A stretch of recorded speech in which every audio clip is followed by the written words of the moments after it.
Армысыз ағайын. Қазір елімізге керек ең өзекті мәселенің бірі бұл тіл мәселесі. Сондықтан мен де өзімнің денсаулық арнамды тіл мәселесін талқылауға бұрғым келіп отыр. Сондықтан соған байланысты мен бір әңгімелер айтқым келеді, біраз материал шығарып. Сонда бірінші мәселе бұл біздер бір 7 пункттен тұратын мен бір бағдарламаны жүзеге асырғым келеді, соны сіздермен талқылағым келеді, және соны елге таратқым келеді. Бірінші мәселе бұл билікке үміт артпау ешқандай. Олар жасамайды ештеме. Жасаса да тиіп қашып жаспайды, сондықтан ең басты бұл қозғаушы күш біздер өзіміз төменнен.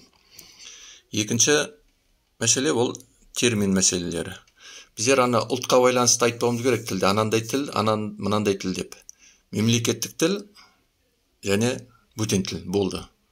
Бөтен тілге кез келген тіл жатады. Тек қана мына біз ойлап отқан тіл ғана емес, бәрі. Кез келген тіл, мемлекеттік емес тіл, бәрі бөтен тіл болды. Мемлекеттік тіл бізде бір ғана тіл. Сондықтан біреулермен сөйлесіп тіл жөнінде әңгіме болғанда мемлекеттік тіл және бөтен тіл деп қана қолданыңыздар. Арандатушылыққа бой бермеу үшін керек ол. Үшінші мәселе ол агрессияның болмауы. Ешкімге талап қоймау керек. Сен неге осындай тілде сөйлемейсің деп, сен неге осындай тілде жауап бермейсің деп, ешқандай агрессия, ешқандай қабақ шыту, кикілжің болмау керек. Барынша сыпайы, не сыпайы сөйлесе алмайтын болсаң, ең болмағанда қабақ шытпай, бейтарап сөйлесу керек. Ең болмағанда, ең төмені. Бұл үшінші мәселе. Төртінші мәселе, өзіміздің тіліміз әбден кірме сөзге толып кетті. Молынан толып кетті. Сондықтан сол тілімізді тазалауымыз керек. Өте көп. Хорошо, марашо, корочелер толып кетті тілімізде. Соның бәрін қысқарту керек. Біртіндеп ол бір күнде болмайды, бірақ бір ай, 2 айда тазалап шығуға болады тілімізді.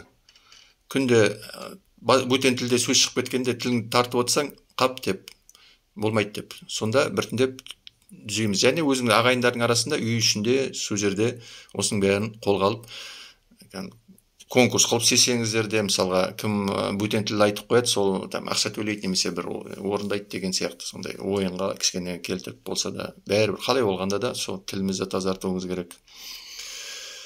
Бесінші мәселе бұл тілді қолдану.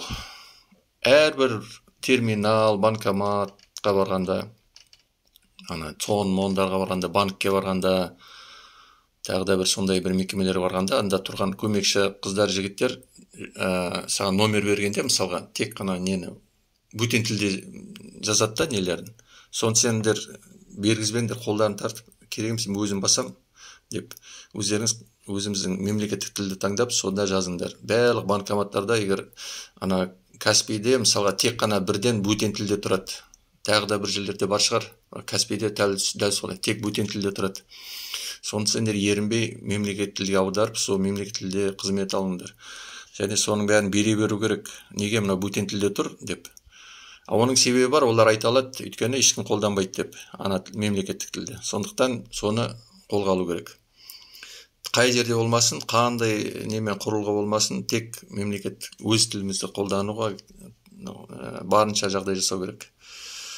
Және оған қоса, 6-шы мәселеде содан шығады. Мысалға, біз жазғанда бөтен тілдің алфавитімен жазамыз, негізі қазір қазақ тілінде бар перне тақталар.